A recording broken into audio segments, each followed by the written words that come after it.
ECSI fans, you want to revolutionize your sports investing habits? Allow me to tell you about WagerWire. WagerWire is an app that helps you become a superior bettor by allowing you to sync all your sports books and track all your bets in one place. See your current action, your betting history, and stats. You could also sign up for sports books and collect bonus offers. Follow them at WagerWire on X, as it's the best account on the platform. Head to App Store or Play Store now and search WagerWire and download the app. Sports betting isn't a gut call. It's a market with prices that move. WagerBird shows you what to bet, when to bet it, and how the line is changing live. Every pick is time-stamped. Every result is tracked. Start betting like an analyst with WagerBird. Excuse me, Mr. DJ. Hey, check this out. We got a great show coming your way.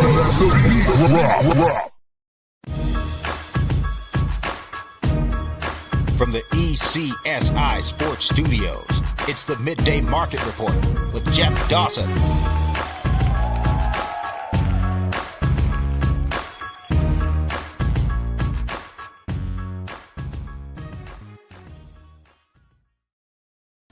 Good afternoon, sports fans from all around the globe.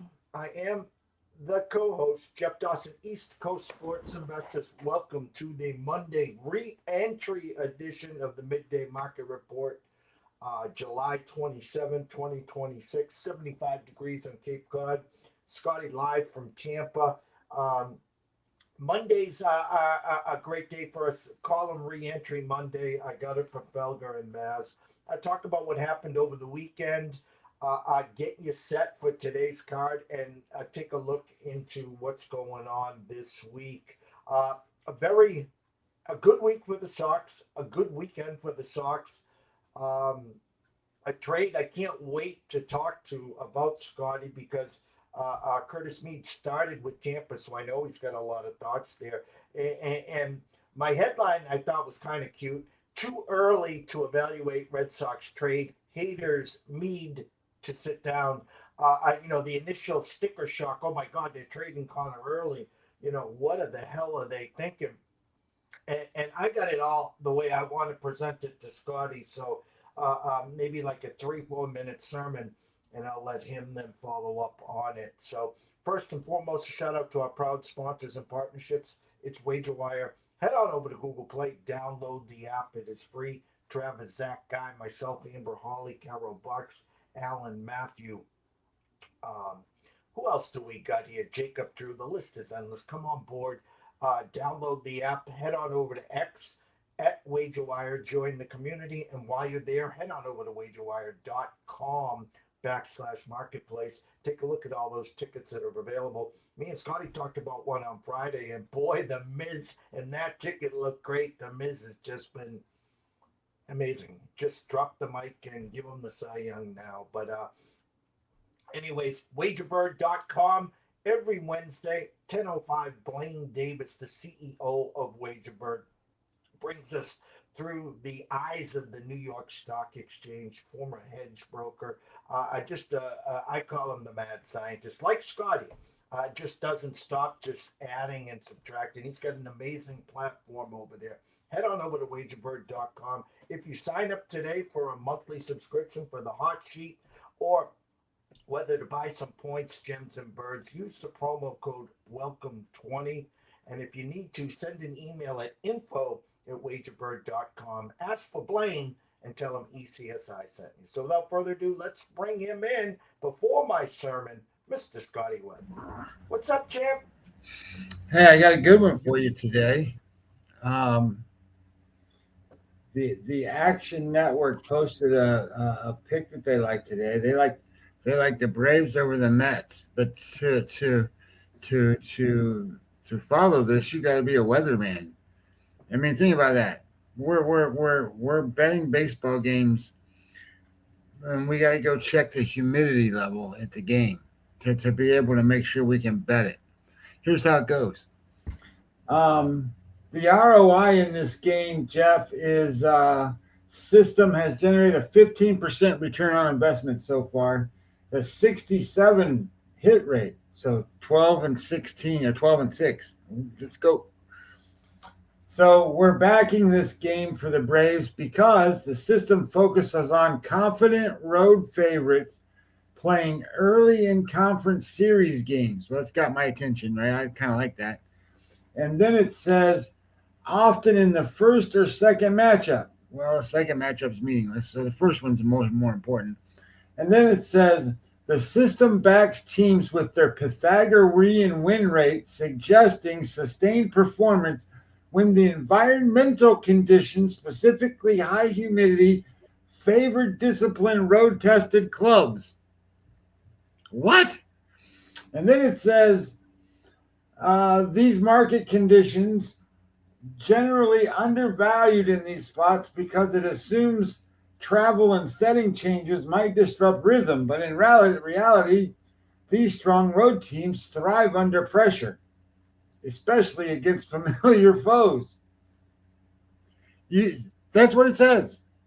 And it says it's 12-6. That's the system that you got to play. And then it says all signs point towards backing the Braves tonight. And it says here's the best part. It says assuming travel conditions change might disrupt rhythm. In reality, these strong teams often thrive under pressure. Oh, my computer just went off. Under pressure and come on, wake up. There you go. There you go. With short rest and sticky summer conditions. If I told you the next 6 days I got rain, and more rain to the left of the bridge, we're talking 3, 4, 5, potentially 6 inches of rain. We're back to Noah's Ark again. And I assume it's coming up the East Coast. So they're talking sticky humidity, and I'm talking deluge here. Again, pure stupidity. Someone called out the Action Network. They did a video on it, how bad they've become. It just, I left them a reply. I talk about the days of Sports Insight before it became Action Network, and where the spreadsheets were real. We did a hangout with Josh Applebaum, now with Beeson, a Boston guy, every night at 6:30. When the numbers were real, when reverse line movement meant something. But anyways, I need to talk to you about what happened. This is right up your alley. If anyone was sleeping under a rock or not a Red Sox fan, the Red Sox traded Conley early for Curtis Meade. And Early has had a great year. He is now hurt. He's got some elbow issues. Will eventually come back. The reason the Sox were able to trade early has been the emergence from Jake Bennett, who I guess one of the trades prior, Breslow cut Jake Bennett, and he has just been pitching immensely. So now the initial is, how can you trade a lefty? Don't you learn your lesson? And listen, I was number one, but it was last winter. And Scotty knows this for a fact. I didn't want to trade Harrison. I did not want to trade Harrison and make up that Durbin, who couldn't hit a double at Fenway Park early in the season, standing on second off the tee. He has since emerged. Now, and Cy Harrison has come back to reality of late. But in a healthy rotation, Scott, everyone's healthy. The Red Sox rotation is Crochet, Suarez, Gray, Tolley, now Early or Bennett. He became expendable. And for the last week, 2 weeks, 3 weeks, Scotty Webb has said there's not going to be any big trades. And I asked him point blank a couple times, Scotty, give me a big bat that's out there. Lindor, Bogarts, if you want to pick up the contract. And then the metrics came out, Scotty, and I don't know if you saw this yesterday. If Meade had played every game at Fenway Park this year, he'd have 34 homers. He is ideal for Fenway Park. Now, He's not a big name. He's not Mike Trout. You know how many times I've talked about Ketel Marte. If they made this trade for Ketel Marte, the Red Sox nation would be going absolutely crazy. Oh, what a play, what a move. And he doesn't move the needle. But I think Scotty Webb, who Meade started with, and with all your analytics here, listen, both teams can win in a trade. The Nationals are playing for next year and further down. The Red Sox, all his metrics leads him to the number 2 bat right now in the Red Sox behind Wilson Contreras. And lastly, I heard his fielding is horrific, almost maybe like Luis Ariz. But anyways, thoughts on the trade, pluses, minuses through the eyes of Scotty Webb. Well, the first thing is to understand the trades. A lot of times, depending on what you're looking at, in the Red Sox trades are going to be different than the Nationals trade, meaning that the Red Sox are in a here and now, and the Nationals are in a we're almost there. They're not there. They're almost there. So the Nationals recognize that that Cavalli's been pretty good. I mean, he's been pretty. Not only has he been pretty good as of late, he's been a really, really good pitcher, and the other guy, whatever his name is, the left-handed guy, he's been good too. The guy they signed from Korea or wherever, and the Foster Griffin, they're going to trade him. So they need pitchers. So one of the things is hey, let's get a pitcher. So here's sort of my thoughts on where we're at.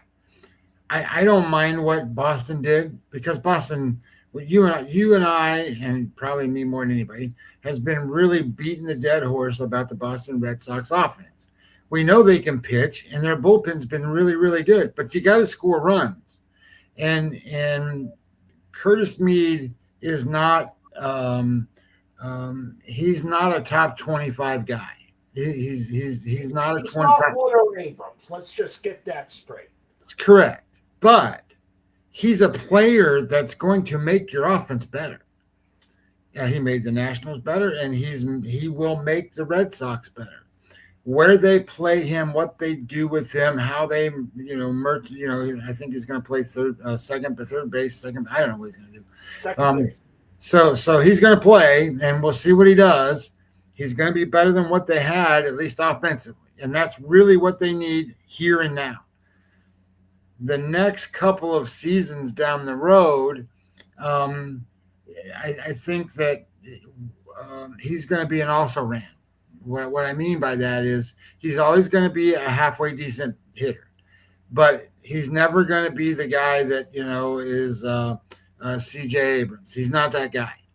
So he's always, but he's going to be a contributor to your offense. You need stalwarts that he can then support. Kind of the idea. So he's not a bad player that way, if he's used that way. On the other side of this deal, what's the and I had to look. So Fangraphs, you can go look at these players, and Zips has a 3-year projection chart in each player and what they're going to be graded at or what they're worth. And Conley Early is a two-war pitcher next year and the year after. Well, 2 WAR is pretty good. It's not all-star level. It's not, hey, I'm a Cy Young guy. It's not I'm the ace. It's not I'm the second best pitcher on the team. But he's pretty good. 3, he might be slotted as a 3 or 4 in most teams. So you trade a 3 and a 4, a 3 or a 4 spot rotation guy for a guy that might help you right now. I don't mind that at all, to be honest. I don't think that's a problem, and especially when you consider that really what the Red Sox are. They are Crochet, Tanner Houck. He's going to pitch for them again at some point. I don't know when, and Tanner Houck's really good. So Tanner Houck, and then I think you guys are starting to like Ranger Suarez. Ranger Suarez. I don't know how long Sonny Gray's going to stay there, but Sonny Gray, and then you got Peyton Tolley, and now you don't have room for Jake Bennett anymore. And now you don't have room for Patrick Sandoval, and you don't have room for, I don't know, whatever, Johan Oviedo or whatever, who's hurt. You don't have room for Cutter Crawford, who they'll probably put in a bullpen or something. So you got a plenty of pitching depth to work with. Conley early is just a chip in the puzzle. And if you were able to get Curtis Meade to help you right here, right now, and he fills that spot, I think it's pretty good. I think it's probably a win-win for both sides. Now I say that today, and maybe for this season it won't be, because I don't think Washington's going to get much out of him this year. But they might get several years out of him after that, and I don't know what he's going to be for Boston after this year. And it doesn't matter what he is after this year. If you can get him to help you get in, and then not only help you get in, but help Boston be that better offensive stalwart that they need to be, I think that solves a lot of problems. Now, if you had somebody else, that's even better. Does Fangraphs have projection lineup where he'd be batting? I was talking to my buddy Rick in Montana. Rick said 3, 5. I don't know if they put him, I'm kind of curious. I don't think you move him in the 3 spot to protect Contreras right away. You kind of ease him in, but does it have anything there? Well, they got him on the bench. He's not on the bench. No. They got Seigler still playing second base. Okay. Now that's as of right now. Now tomorrow, once Meade comes on, they got to take somebody off, and I don't know if it's going to be Seigler or if it's going to be I don't know, whoever they take off, they got to take off. So once he comes on, then that might change what this looks like. But yeah, they will put a batting order together. They don't have him structured in there right now. I don't know if I pull him up. I got him right here. The issue you're going to run into so he's a 12.7. Now this is for the whole season. 12.7 offensive WAR guy. That's pretty good. And he's a negative 8.1 defensive player. That's not very good. So his overall WAR number is 1.5. Well, that's not terrible either. Anytime you're in a positive in that, that's good. Obviously, superstars are, 3, 4, 5 or whatever. Hey, there's rocket sauce. So the point being is that I don't think he's a bad player at all. His weighted runs created plus is 134, so he's 34% better than an average player right now. He's doing very well. He was not an everyday player per se for the Nationals. He played some, didn't play other times. If I look, I want to see what his splits were for a second. Left-handed, right-handed pitching. So he played 78 games there and left-handed pitching 67. So that's not that bad.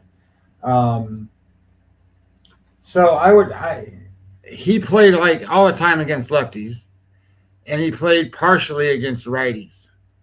And that's sort of what's going on with the Fangraphs here. They got it set up for right-handed pitchers. The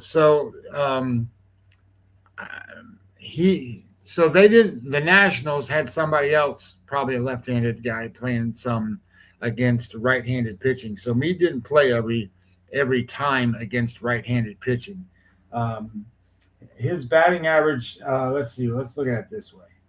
His weighted runs created plus against right-handers is 125, so it's not a problem. His batting average is not the greatest against right-handers, but whatever. And he's 146 against lefties, so he's above average against both by quite a bit. And I think Boston will let him play more. Obviously, they traded to get him, so he's going to be of value to them, no matter what side the pitcher's on. So, but that's how the Nationals used him. Well, they were bouncing around with House and a couple other guys trying to figure out who's going to play and whatever. And Meade's been around a little while. He's not like a rookie. He played in 2023, 2024, 2025, and now he's got I don't want to call it a breakout season, but it's pretty close. He's breaking out better than he ever has. Hey, look, there's Sarah saying hello. He's 25 years old. Again, exactly what they need currently at this point. And the big thing is again, they, since they got rid of the trash, the cancers, they sent them to Fort Miserable. And as you keep saying, they took the strikeouts out of the lineup. They're moving the chains. The pitching has stayed elite. Suarez is back. I'm not. Listen, if we get Crochet back at the end of or mid to September, fine. I'm moving forward. I don't think we get Crochet back this year. Doing well, Sarah. Thank you so much. Anyways, excited to see they're in Oakland. They got 4 games against Oakland, then they go to the Dodgers. They've had an amazing month. Gil on Beeson, this was his pick in the most wins for the month at 80-1. So good luck. It looks like you're sitting pretty good. Gil Alexander over at Beeson for the Red Sox this month. Before we get into today's card, and I usually ask you, what did you see over the weekend? I think the real big news is the Tigers losing 2 to Kansas City, as you and I both said. You cannot lose 2 to Kansas. This is where you had to keep the chains moving forward.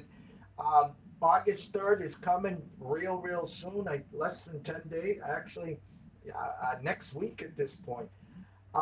Thoughts on the 2 losses? That phone is starting to heat up. A couple more losses, and again, it might be Scooble to the Dodgers before you know it, Scotty. Well, I think that the Tigers shot themselves in the foot. There's no question. The Royals, they're the worst team in the American League. Them and the Angels, and theoretically the A's are kind of in that same spot at this point. You can't lose, and especially at home, and you can't lose to them. You can't have Framber Valdez, and stuff out there and doing the different things that he does, and again, struggle in the first inning and can't get him behind. But partly their problem, we talk about their pitching as being an issue, but the big thing really that comes into my mind is their offense. Their offense is not close to good enough. So it's good enough to compete in the division they're in, per se, and their pitching is better than most of the division. So they should be right there at the top. Obviously we talked about it. They won 6 games in May or whatever it was, and they're trying to overcome that. Well, at this point, I think it's a losing battle. Even if you make the playoffs, or even if you won the division, or even if you got you're so far off on consistency on offense. And theoretically, you're still far off on consistency on bullpen, that the competition factor to the other teams is not strong enough to really compete in that. And I think it would show. I mean, even like, how are they going to match up to the Rangers starting pitching? Well, Scooble goes out there. Scooble's pretty good, but so is DeGrom. And then the next guy goes out there. What are you going to throw? Melton? Maybe. I mean, is that who they're going to throw? Melton? They're going to throw Mize. Mize has been getting beat up. Are you going to throw Flaherty? Are you going to throw Valdez? I know who the Rangers are going to throw. They're going to get Evaldi and Gore and Rocker, right? So, how are they going to match up? And then offensively, they don't match up. Even the Rangers are better offensively than the Tigers are. So I think the Rangers are competing for their division. Seattle's in that spot. Seattle's pitchers are better than Detroit's. The players on Seattle's team are better than the ones on Detroit. They just got to hit, and I don't know what the Yankees are going to do. They got better pitching than all of those teams, but they got to field some fielders, for God's sakes. Yeah, they got nobody on the offense, and then look at the Rays. The Rays are still there. I can't believe the Rays are still there, for God's sakes. I figured they were going like this at some point. They got 3 guys You need to go and make a decision and say, hey, we want to support those three guys and give you some more offensive help and see what happens. Because I really think they could. They could be just as good as anybody else if they did a couple more things. I think they could. Big slate today. Phillies at Miami. Zach Wheeler on the mound there for the Mizorowski ticket. Arizona at Pittsburgh. Another ho-hum. Good couple. Actually, I was talking again to Mr. Montana. Skeens had a great first 3 innings. I think he had 6, 7 strikeouts. The problem I saw was the pitch count. And then he ends up giving up 6 runs there. So Skeens not being Skeens. You talked about Atlanta at the Mets. Big series. Cubs at St. Louis. Peterson versus Liberatore. Seattle at Texas. Kirby and Rocker. Rocker's been pitching great of late. Baltimore at Detroit. There's Bradish there. Short dogs against Montero. Yankees at the White Sox. Max Fried on the till. 2 lefties versus Schultz. Red Sox at Athletics. Again, big favorites here. Can't take the foot off the gas there. Cleveland at Cincinnati. Interesting series here. Burns has been electric of late against Ciccone. Mad Max back again against Washington. The first thing I really wake up and I'm just like, oh my God, Max again. I mean, he's almost, I want to put in that NOLA, the team total over here. I assume Rocket Sauce, maybe even you thinks that should put up a touchdown there today. So a lot to talk about. I'm going to bring you to the forefront. We're almost a half hour in, so I'm going to let you do your thing. Yeah, there's 12 games today, and one of the things that really stood out to me, and I just copied and pasted and put it in my Substack, is of the 24 teams, obviously, 12 games, 24 teams. 9 of those teams are below 3 and are below. Hey, Timothy, how you doing? Good to see you. 9 of those 24 teams are scoring less than 3.5 runs. And then, I want you to understand a little bit about the importance of scoring those runs. So I'm trying to pull up my Substack for a second because I wrote that article and I put some stuff in there. So the first thing is, you really can't go in and say, hey, what's the team's records? 3.5 runs. It's either 3 or 4, unless you did it specifically yourself. So here's kind of how this works. So from scoring 1 run, teams are 0.9 to 0. So they've won 14. They're 14 and 146. So that means there's like 1-0 kind of games. So they're really, really bad. When they score 2 runs, they're 54 and 175 for a winning percentage of 236. When they score 3 runs, they're 74 and 161. So get that right. 74 and 161. That's a win percentage of 315. So if you combine all of that, so that's under 3 runs, it's 142 and 563 for a winning percentage of 201. You have to score 4 runs in a baseball game to start turning the corner. So think about that when you're looking at my Substack and you see the scoring, because it's really, really important to understand that if a team scores less than 3.5 runs, you don't bet them.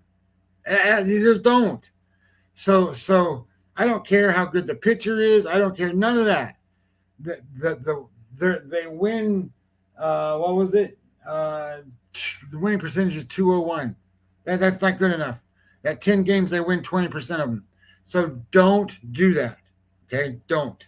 So anyway, that said, there's spots today that come up, and if I get my work back up here, and I'll flip it over here.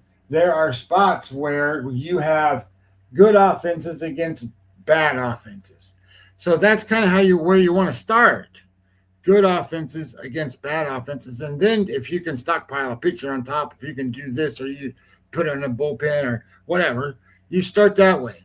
So some interesting stuff. The Arizona Diamondbacks are playing the Pittsburgh Pirates. Two really bad pitchers, Merrill Kelly and Mitch Keller. But Arizona Diamondbacks are the number one offense in baseball. They score 7 runs a game right now, 7.3. Timmy says, awful how they keep the fans is nuts. Guess maybe next year, cliche. I don't know. So then Pittsburgh scores 3 runs a game, and they rank 28. 30 teams in baseball. Pittsburgh ranks 28. Washington ranks number 1. So just in my head, I'm sitting there going, I got 2 below average pitchers, with one of them being Merrill Kelly pitching better than he has all season against the number 1 offense and a bad offense.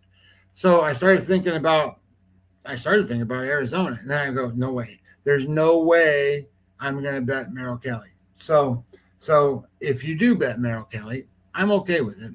But what I looked at was, where's my pictures? What I looked at that steered me away from that is Merrill Kelly's ex-WOBA. So how he's controlling the opponent's offense is 420. 420 today of all the pitchers is the worst. So I'm off, right? So even though Pittsburgh hasn't been hitting, it doesn't mean they won't. So I just said out. No go on that game for me. But if you do like it, I don't think you can bet Pittsburgh in any way. You would have to bet the other side and take Arizona. And there is also some rumor mill out there right now that Ketel Marte's in a pity party situation. I guess on Instagram, he just followed the Arizona Diamondbacks and deleted all his Diamondback shit.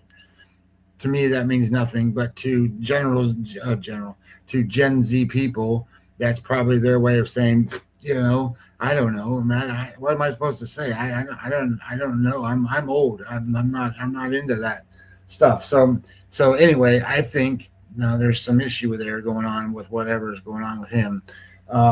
They haven't needed him. He's not helping carry their offense. Other players are helping carry their offense, and they're doing just fine. But so I didn't get on that one. The first game today I thought was interesting with Kirby and Rocker. I don't like Kirby. I think Kirby's a really good pitcher. I backed him a lot so far this season. I say I don't like him. The reason I don't like him, it's not because I backed him. It's because I backed him and lost. He has this innate ability to not walk guys, do a pretty good job on strikeouts, and then give up these hits when you don't want him to, and the other team scores. And you know how Seattle is; they don't score hardly at all. So I don't really like that bet. My computer likes that bet. My computer, where is it? The dashboard likes this is kind of a dichotomy here. The dashboard likes Rocker 5-4. The ESO dashboard, though, really likes Seattle. Now, the ESO dashboard is all about opportunities to score. So hey, thank you, Sarah. It says your content is helping a lot. So when you are in a spot here where you're looking at handicapping these games, a lot of times it comes down to who's going to have more opportunities, and that's what the ESO dashboard is designed to do, is find out based on really more pitchers than it is hitters. But it's really designed to find out about the opportunity to score, and then it's a matter of whether they'll execute or not. And this one says Seattle. So both of them are colliding here. So that kind of it's not good for me. But I do like the Seattle side. I don't like their offense very well. So if I go back here and we look at a game I did like, I don't know how to bet it. So I didn't bet it. I think if you bet the Philadelphia Phillies and Wheeler, you're going to win. They're going to win today. The issue that I ran into is it's minus 170 on ProfitX. My belief is it's probably in that same neighborhood, maybe 180 somewhere else. But the point being is you can bet it at -1 at minus 136, -1.5 at minus 101. And I don't have a problem too much with that, other than the Phillies, they're not hitting. Now I get it; they played the Yankees, so they had some good pitching there, and they had some good pitching prior to playing the Yankees. So a little bit of that is in lieu of the teams they're facing and the pitching quality that they're getting. They're not getting pitching quality tonight. Phillips for the Marlins is not very good, but I will say this. He is significantly a better home field pitcher than he is on the road. It's like 2 runs difference. I put it in there. I went back and changed it because I wanted to see how much it would change with his home field. Home field, he's a 4.17 xFIP, 4.0 Sierra. Now that number is 5 and 6. For his regular numbers, but this is just home field at home. He's got a 21% strikeout rate, and his batting average against is only 215. So that means he's an average strikeout guy. He's a below average or above average better guy about preventing hits. So it makes it a little tougher. He's a little tougher at home. But the Marlins haven't been hitting, the Phillies haven't been hitting.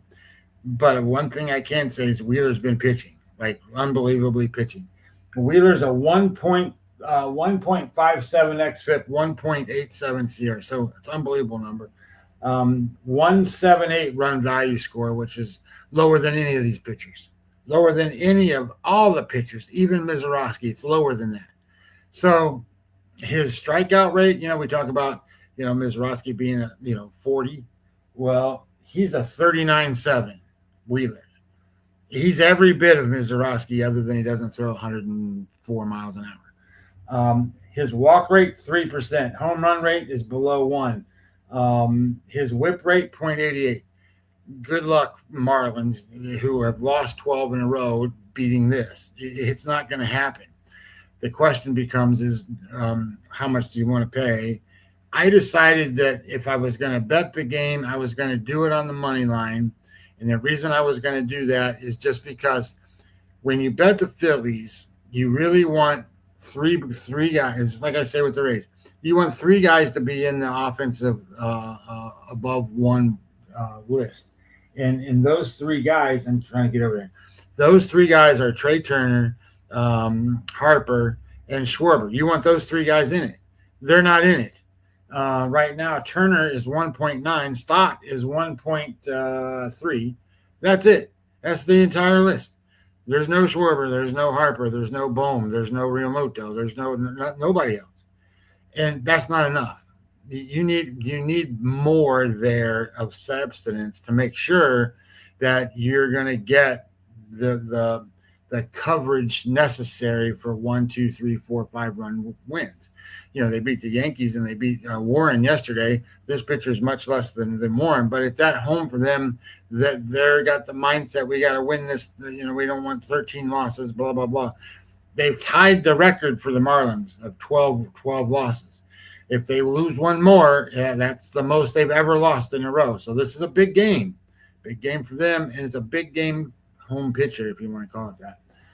So I stayed off unless I was going to bet minus 170, and I thought that was kind of dumb because my number was minus 167. So I was like, well, it's where it's supposed to be. So I didn't like that.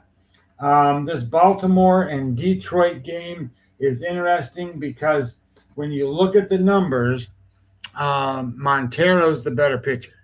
Montero is a 2.81, 2.79, so he's a 2.80 run value score pitcher.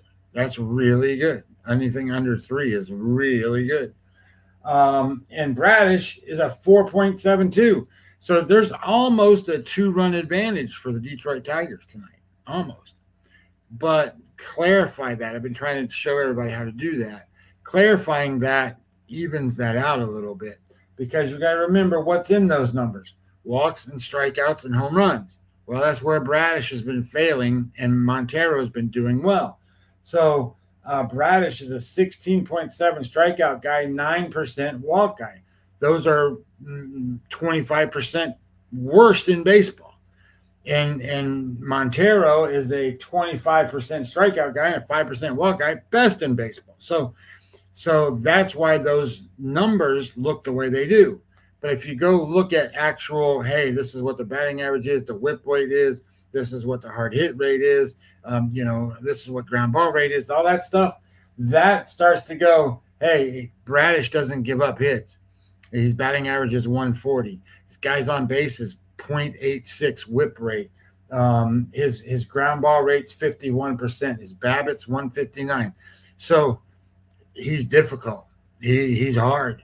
The reason his numbers don't look good is because he walks too many. He doesn't strike out enough. Balls are in play. When balls are in play, you got an edge to the other side. So I do think there is an edge that way for Detroit, but Detroit's offense is bad. I don't think they capitalize.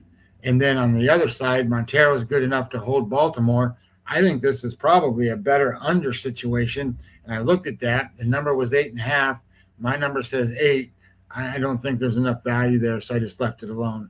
But the point being is that I think both pitchers are probably going to do pretty well against these offenses. The offenses in this game, you have Baltimore at 14th offensive WAR and Baltimore's 14th, Detroit 17th. There's not really much differentiation there. So I'm just not going to go down that road to go, hey, coin flip, who's going to win this game, and then put my money out there. So I didn't like that one. Jeff brought up this game. This is Toronto and Washington. I am on this game. Scherzer against Alvarez. Scherzer hasn't pitched. So this is a weird deal for Scherzer. Scherzer pitched on June 10th. That was his first time back from being out when he pitched in April. And then I think he pitched, 5 times in April. And then he pitched that one time in June. And then he didn't pitch since then. And now he's going to pitch again. So it's weird, all that stuff. He's just not a good pitcher anymore. And we know that. He's going to face Alvarez. Now, Alvarez is going to have an opener today. I don't remember what his name is. It begins with a Y. Doesn't matter. He's out there for an inning or two. And then here comes Alvarez. Now, Alvarez is in a spot where he's lefty. And that's important in this matchup because what you want to make sure is, and I say this all the time, if you want to cover a run line, you want your pitcher to be able to hold the other team to very, very minimal runs. I'm not trying to cover the run line. I just want to cover the line. So it's a little less important there, but it's important in a sense that what do the numbers actually show? What do they look like? So Alvarez, I've been trying to tell everybody all the time, is not as good as what he really was thought to be or what he came out to be. And his metrics are always pretty good, but his numbers really aren't. So why am I betting on him? Well, here's the deal. Alvarez is a 4.77, 5.03. He's a run value score of 4.95. That's still over 1 better. Can you believe that? It's almost a 5. And he's still over a 1 better than Scherzer's 6.07 for Scherzer. Scherzer's got 13% strikeout rate. He's a terrible walks guy. And it looks like I got a misprint there. That should be 13.5. There we go. So, but you still have a similar issue with Alvarez. Alvarez is a bigger strikeout guy, but he walks some guys. One of the deals is Alvarez doesn't give up home runs. Scherzer gives up 3 a game. So, and when I say that, I used the whole data point for his all season because he's only pitched 6 games. So that's like 20 innings maybe. So I was able to get that in there. So Scherzer's at 3.68 there. He doesn't get swing and miss. And what do you have with the Nationals? You have the number 1 offense in baseball for the whole season. They passed the Dodgers. And you have an offense that's number 2 only to the Arizona Diamondbacks right now. Right now. They're scoring, where are they? They're scoring Washington 6.4 runs a game. Toronto scoring 3. There you go. They're not scoring enough. Toronto ranks 22nd in offense, 28th in isolated power, so there's no damage there being done by Toronto. And then you have the number 2 offense in baseball and the number 1 isolated power offense, 158 weighted runs created plus, 58% better than your average offense. And they are 14.1 runs better than your average offense. And the guys you want on the list are Abrams and Woods, right? Those are the 2 guys. And if you get a couple other guys in there that you recognize, that's even better. Well, Abrams is not only on the list, he's number 1 in baseball and the whole sport. He's 10.6 right now. Dylan Cruz, who bats 4th, is 4.0. And Young, I think, is batting 5th, is 1.8. Woods is 0.9. Woods is almost on the list. He needs to be a 1. He's 0.9. So he's just off the list. They are doing a great job, and they're facing a team that has 2 guys, which is Springer and Kirk. And Springer's 2.9. 2.9 is barely making the Nationals list, and Kirk wouldn't even make the list. So the point being that I'm making is that I think you run into a big offense against a bad offense, plus an average to above average pitcher against one of the worst in baseball. Now, I get it. Toronto will put in their bullpen and they'll do whatever they can to save it. But it might be too late, and I don't think – I'm just going to say this. I don't think Washington cares who the pitcher is. They're going to hit anybody. So Washington's going to hit. And this is showing that they don't get strikeouts. They don't get swing and miss. So balls are going to be put in play. Big edge, Washington. It's a home game for Washington. Toronto doesn't do well on the road. And the other thing is there are 77 weighted runs created plus on the road, so 23% worse than average. And there's 74 weighted runs created plus against a lefty. So there's 26% worse than an average offense. And I paid minus 113. I'm okay with that. So I bet Washington in this game. A game that coming up here, this Atlanta game, I couldn't figure out what to do. I think the best bet here is the Mets. I think you bet the Mets against the Braves. Maybe I just getting old and I don't have bravery skills anymore. I didn't do it, and the reason I didn't do it is I don't like the Mets with Lindor in charge, and you don't have Soto.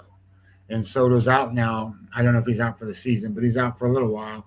And I don't like their offense without him. And then on the other side, the Mets get Acuna back tonight. Maybe not anything more than that's a spiritual uplift for them. And I'm not sure that he matters right now because he didn't do anything good when he was in his rehab games. That doesn't mean he won't do it tonight. So that sort of set me off a little bit. And then the other part of this is Thornton, the pitcher for the Mets, he's a spot starter at best. That's what he is. However, he's thrown 3 straight great games. So he's due to get smashed. So and Perez, his arm fell off. You know, he got old and his arm fell off, and he was good at the beginning, and now he's pitched enough that his arm fell off. So he's been bad. So it was just a hard game for me to go with. I did like the Mets at home, but and the Braves aren't good on the road, and they haven't been good against lefties. So it's not a good spot for them. But the momentum kind of thing where you get Acuna back and you don't have Soto, I just left it alone. Here's the other Saccone and Burns. Look, it says Lindor is a mistake, just like Soto. Too bad Mets are in a super funk. Yeah, I agree with that. I mean, there's a personality problem on that team. Once you fix the personality problem, the Mets will be fine. They have talented players, so they'll eventually be fine. You just got to smooth over kind of what's happening there and get somebody in charge that can make things work amongst the players. Anyway, you've got the next game is Saccone and Burns. Look, Cleveland is the worst offense in baseball. I don't know if you knew that, but Cleveland ranks 30 out of 30 teams, which that's not really very good, is it? 30 out of 30 teams. They're scoring 2.5 runs a game, 29 isolated power, 52 weighted runs created plus. None of that's good. They're 48% worse than an average offense. It says, do you know if Alonso is still on that team? Well, I don't know what would happen because that was infighting going on between Alonso and McNeil and Nemo and those guys. That's why they got rid of them. It's all infighting with Lindor. So that's where those guys got sent away, and they brought in other guys. They stayed with Lindor, which is the guy they paid, and Soto, and those two guys are running that team. And but you can see what happens when those two guys run the team. Then you have this team with Cincinnati. They can't hit either. They're 71 rated runs created plus, 24th in offense. But you have a definite pitching. Timmy says, "Okay, thanks." So you do have a pitching edge that's pretty significant for Burns, but I think that's built into the number. It's because it's built into the number, I don't think you have an edge. So I just left it alone. I think it's kind of hard when you sit there and go, "Hey, Cincinnati is minus 150, and Cincinnati is scoring 3.6 runs a game. They barely get out of the little red box." So I'm like, I'm not interested. The Yankees and the White Sox is interesting. The Yankees are scoring 2.5 runs a game. The Yankees against left-handed pitching over the last 30 days now are 59 weighted runs created plus. 62 weighted runs created plus. That's not very good. 38% below average. That's not good at all. And that's what I was saying, pregame here is they lost Bellinger. What offense do they have? And I know everybody's going to say, well, they have Rice. Do you know what Rice's batting average is for the last 6-7 days? It's like 160. So their best offensive player for the last 6-7 days is Austin Wells. He's the best player the Yankees have on offense. I scratch my head and go, I don't know how they win any of these games. So they're going to play the White Sox. Noah Schultz is on the mound. He's no good. The Yankees theoretically are the right side. Fried's a much better pitcher. So all of that is all good. It should be a Yankees night. I just don't know who's going to play, and I don't know how well that's going to count on Schumann and Caballero and I don't know, Volpe. I mean, is that what we're going to do? I'm not. So I just passed on the game, but I do think the Yankees win, even though they're only scoring 2.6 runs a game. That a lot of that though is because they pitched the guys that pitched against them for the last 6 games have been pretty good. It says unbettable quagmire. Yuck. Yep, no question. It's bad. And then I did bet this game. So this is interesting because this is the Chicago Cubs and the St. Louis Cardinals. Peterson is pitching for the Cubs, and he sucks. And Liberator is supposed to be pitching today, and I still don't know if that's 100% accurate. Let me go see if they updated it anywhere.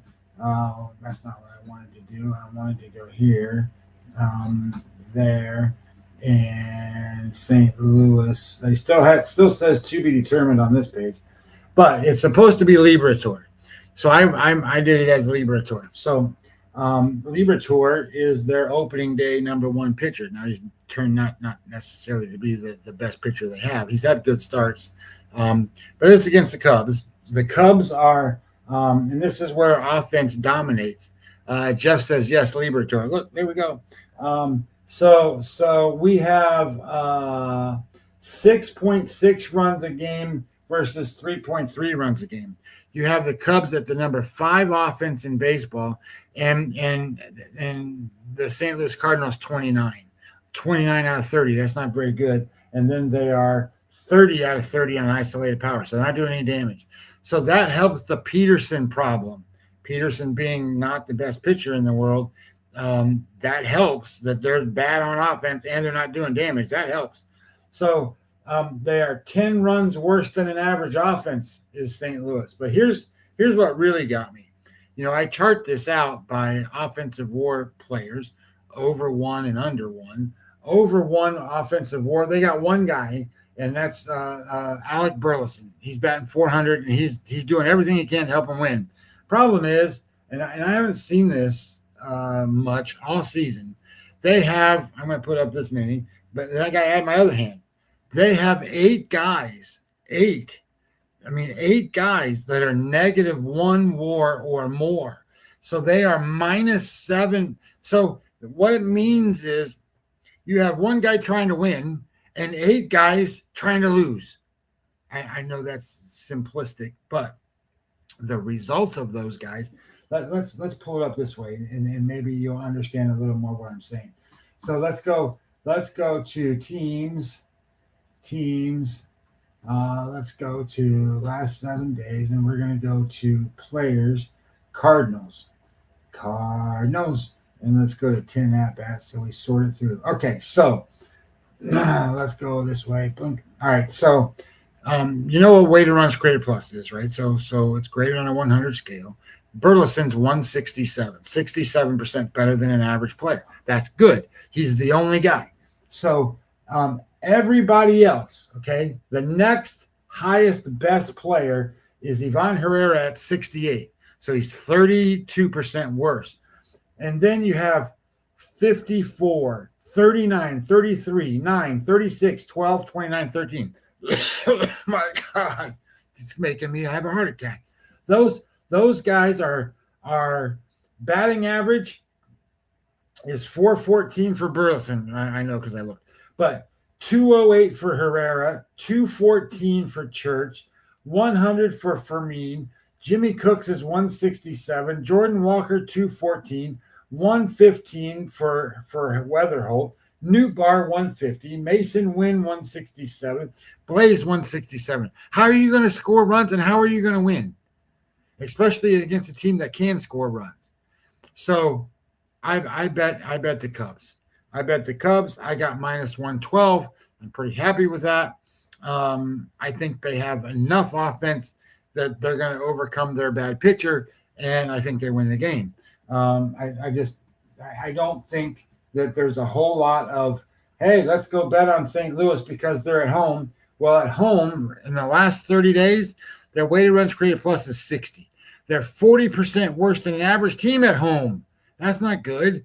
So I liked that idea. And then they're also 9% worse against left-handed pitchers. So you got a left-handed pitcher going for St. Louis, right? Liberatore. The Cubs are 140 against lefties. They love it. 40% better than an average team. Give me the Cubs all day long. Give me the Cubs all day long. So I bet the Cubs. Houston and LA. I think this is an LA spot.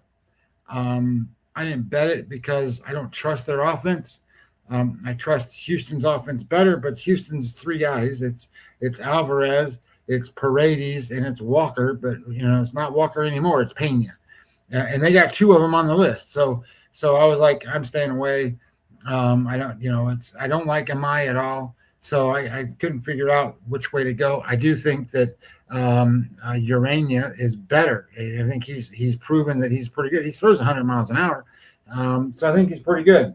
Boston and the A's. This is Boston all day long. It's a matter of whether you want to try to cover the run line or not. I decided I did not want to try to cover the run line. This is their first road game in a little while, and they got to go out west. So I just thought, well, let's give them a day and figure out, how it goes. And then I didn't know if Meade was going to play or not play. It's a lefty, so he should be in the lineup. What's Rocket say? This Jap either walks 5 halos or strikes out 10 of them. Maybe. I mean, that's the way it works. That's exactly what happens with Amai. He can go out there and walk the world, or he can go out there and be dominant. I don't know what you're going to get from him. I would tell you that his last time out, he threw a game score 66. So indications would be it wouldn't be a good start for him. And then the last game is Sproat and Molly. And the only thing I'll tell you about this game is that Sproat is not that good, but he plays on a good team. And Molly is better than you think. So take that for what it's worth. Milwaukee is traveling out west. It's the first game out west. I don't like to bet on those teams. First game out there doesn't mean I want to bet on Molly against the Brewers either. So I just passed on that game. So I made 2 bets. The 2 bets I made were Washington at -113, Chicago at 112, with some thoughts around other things of how to, but I didn't bet them. Interesting board. Shout out to Sarah. Shout out to Timothy. Of course, shout out to Rocket Sauce, PB, wherever you are. Of course, Kenny Magner, the same. The regular cast of characters, Dr. Lance, Mr. Lucky, etc., etc., etc. Me and Scotty will be back on Wednesday at 12:15. And then again on Friday, we'll figure out what time we'll be back on Friday. We will be off Tuesday and Thursday. A couple things caught my eye before we wrap this up. The one thing that caught my eye was Bradish and underdog today. The reason I say that is Bradish stopped the streak, if I remember correctly. It was only last week against the Red Sox. It was the perfect storm. Second game of a doubleheader. Bing, bang, boom. Thanks for playing. Now with Dog, he was phenomenal, unless I'm mixing them up, but I think it was Bradish. And my point is here is, I'm not going to say a must win, but this week, if the Tigers play 6 games, they got to go 5-1. 4-2 ain't going to butter the biscuit. I think they're 6 games under 500. So not that I want to get in there, but for me, it's a Tigers number with Montero. That's number 1. Number 2, the Sox, the A's have just been so pathetic. I mean, how can't you play Tolle in the first 5? How can't you play Tolle and the Red Sox minus the run line? The Sox should score 5, 6, 7, especially against the back end. I'm just talking out loud because that's what it looks like from here. And I want to just vent for a second because I watched the most pathetic, or followed the most pathetic 2 games of baseball in the history of mankind. Minnesota and versus the A's, where the A's couldn't strike you or me out, and they 2-hit the Twins on Game 1 on Friday, and then the Twins said, "Oh, hold my beer. We'll do it to you again. We'll just flip-flop it," and they do it to the A's on Saturday. Now Bengali is probably up for the season, and the reason I'm saying this is, I'm on Minnesota team total over. Minnesota team total over and the game over on Friday. So I come back with Minnesota team total on Saturday and the over. And long story short, me, I don't touch it on Sunday, and they scored 28,000 runs. I think they just scored again. So again, that's baseball. I thought that was comical. They're my vent there. But again, the same thing with Washington. Listen, Max has been beat up. I don't know. Maybe this is the final last hurrah. But the Nats, with their eyes closed, should put up 5, 6, 7 tonight. That's just outside looking in, Scotty.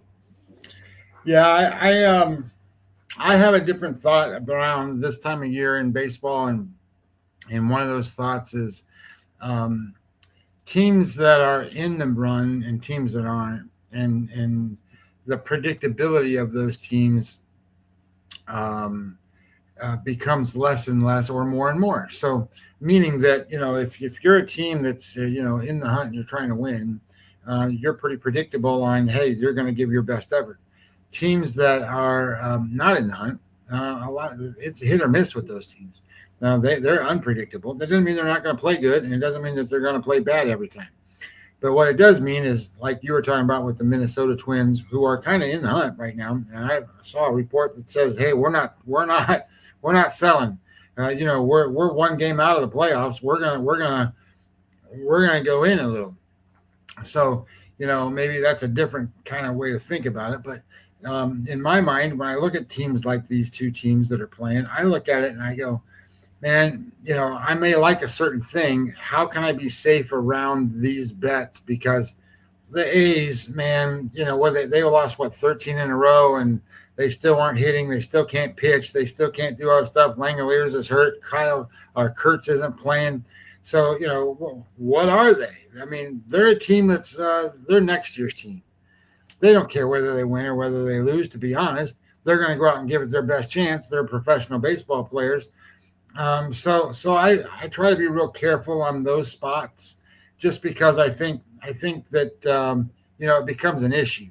What Rocket Sauce said the last time Scherzer was scheduled to pitch, I was shocked to see he was pitching a shutout. That's because he got scratched. That's actually pretty funny, Rocket Sauce. High five on that one, buddy. That's pretty good. But my I guess my point is that um, I try to recognize the importance of the game at this point, because look, we're under 100 games, not by many, but we are under. I mean, over 100 games, but under 60 left, and the trade deadline's this weekend, right? So I mean, it's August 2nd, which is like coming right up. So my guess is that things are going to shift and shake just a little bit. We're going to see what GM's really concerned about some stuff.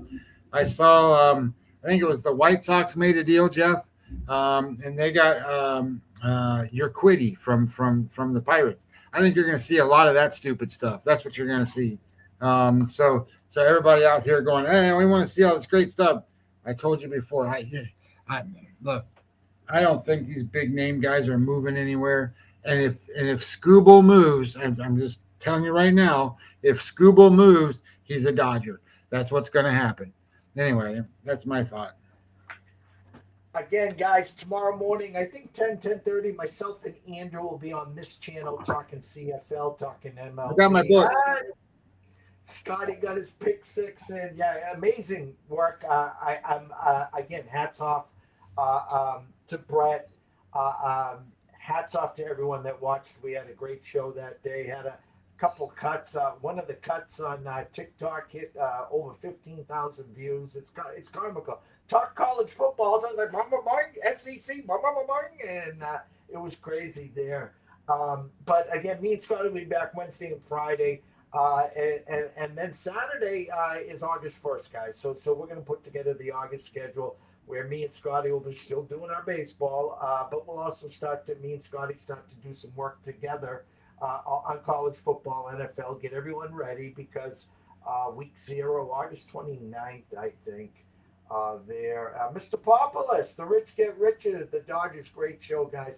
Mr. Populus, thank you so much from Connecticut. Go Huskies, go. Yes, the rich get richer. Again, I gave out a Tigers plus 700, plus 750, and they were rolling.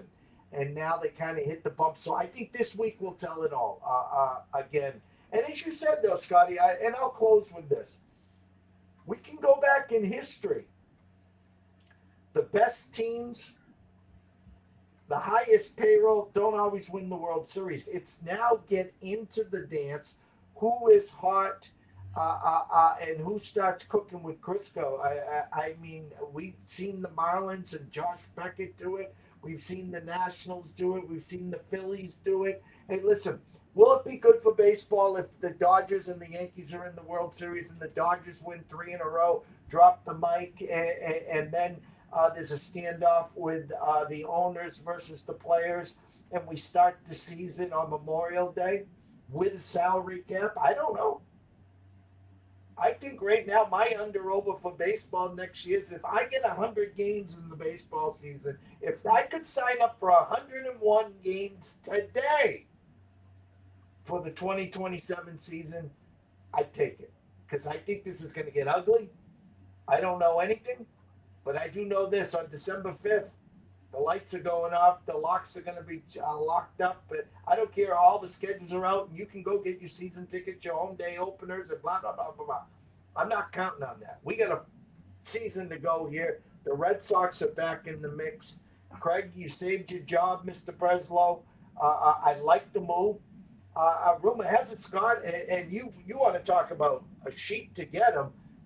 The Sox had the brass in Washington over the weekend, and it just wasn't for me.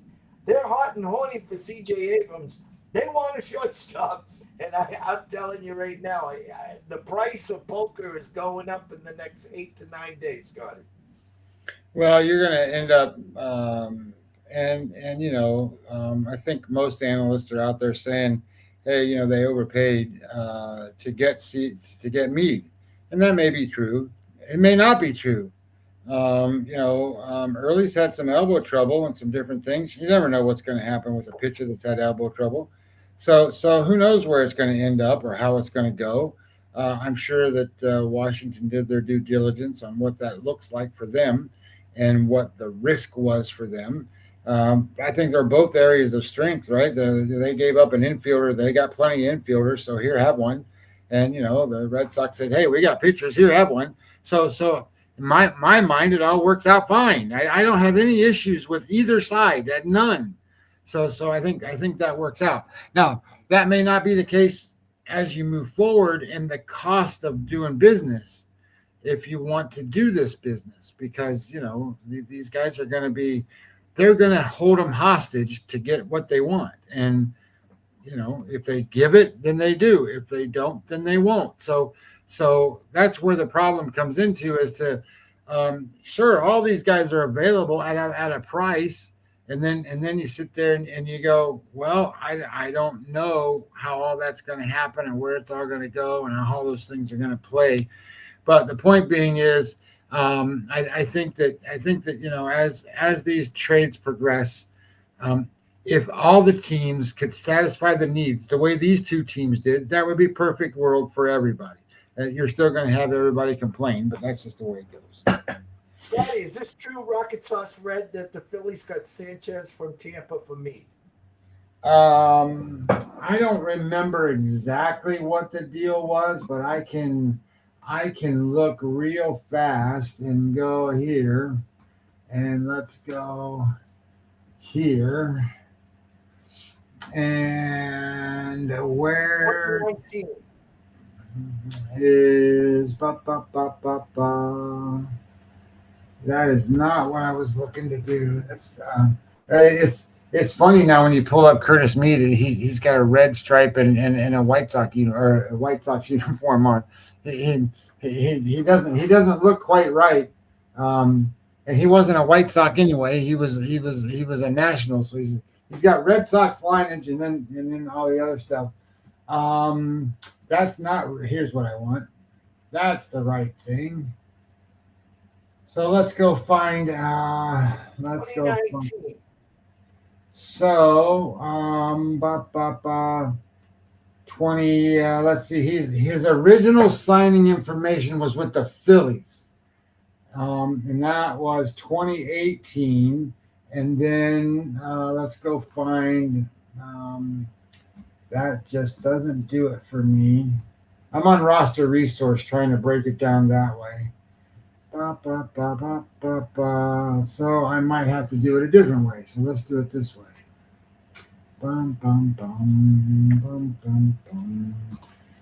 We will go here and that's not what I want. I want that and I want that. I want.